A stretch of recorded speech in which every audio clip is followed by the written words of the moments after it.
All right, you know what time it is. It's time for Tech Tuesday, and the future of technology is taking flight this week as researchers attempt to make history. From jumping robots to rocket-catching helicopters, our tech expert Greg Nibbler is keeping an eye on some pretty cool projects. Greg joins us live this morning. Good morning.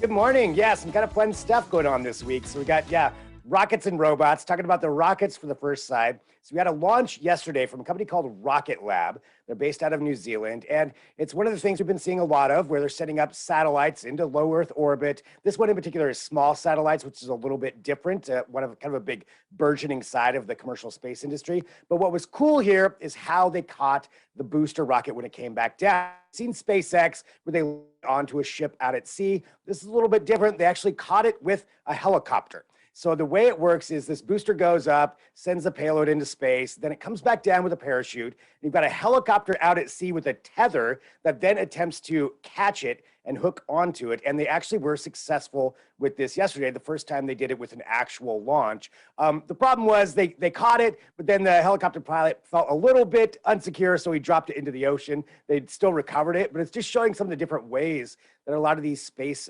industries, a lot of these space companies are working to recover it. It makes it cheaper, makes it more accessible for a lot of companies. And with the small satellites in particular, it opens up a lot of possibilities for companies that may not be able to afford a giant satellite or a huge system. Maybe they just need one or two, but it gets it up there a lot cheaper. And it looks like this company is going to be launching from Virginia a little bit later this year. So I think we're going to see more and more of this, but just a helicopter with a tether was pretty interesting to see.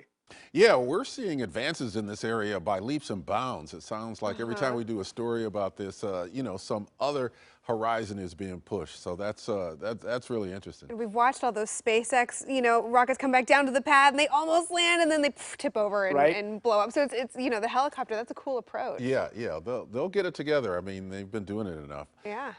Another thing, you talked about robots. Apparently there's a robot that has broken a jumping record. What's that all about? Yeah, kind of an odd one. I mean, we're used to seeing the robot dogs. I think even talked about a robot goat a couple of weeks ago. This is a jumping robot, and it's based off kind of the they took a look at kangaroos and frogs and grasshoppers. We're like, what if we could build a robot that could actually leap over a lot of things instead of crawl over terrain? So that's what they did with this. And it's based around really like rubber bands and different kinds of tension, almost like a bow and arrow.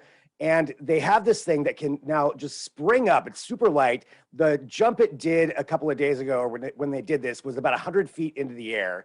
But since it's so light, it can land really softly. It doesn't break, and it can come right back down. And the question is, why? Why do we need a jumping robot? Cool, but what's the use? And that's what they were looking at it for a few things. One, it can cross terrain pretty easily. You put a camera, you instantly get images of all kinds of things. But looking at it for space travel, they said if you put this on the moon with the same power it has now, it could jump about 400 feet in the air and go about half a kilometer of distance. So you could really get a huge view of what the terrain is, or maybe get it up some steep hills, some rocks. So they're kind of looking at it that way. But right now it's a robot that can jump really high. Okay. Yeah, can they make it land on target though? I mean, can they have it jump from a specific place to a specific place?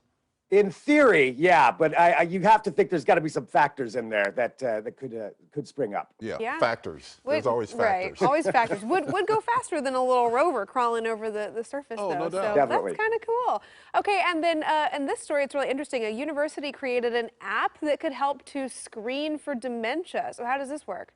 Yeah, pretty fascinating stuff from the medical technology side. So it's from UC San Diego and their medical school there. So they took a basic smartphone, a newer smartphone, one that has two different things. New smartphones have kind of infrared technology within them, and that's how you get recognition. And then you have your regular selfie cam. You combine those two, and they used it to actually study the pupil of an eye. And I guess that's how you can determine some different cognitive disabilities that come up for people. I don't know the medical side, how that all works, but they can do it using the phone and the technology. They can get an accurate enough measurement to where during the studies, they can determine early signs of dementia. They said there's some ADHD things, all kinds of different stuff that they can study with that. And so the goal is with this app eventually to maybe get it into just homes where something you could download, you could work with a doctor, and you just hold a phone up, scan, and maybe get some early detection of things.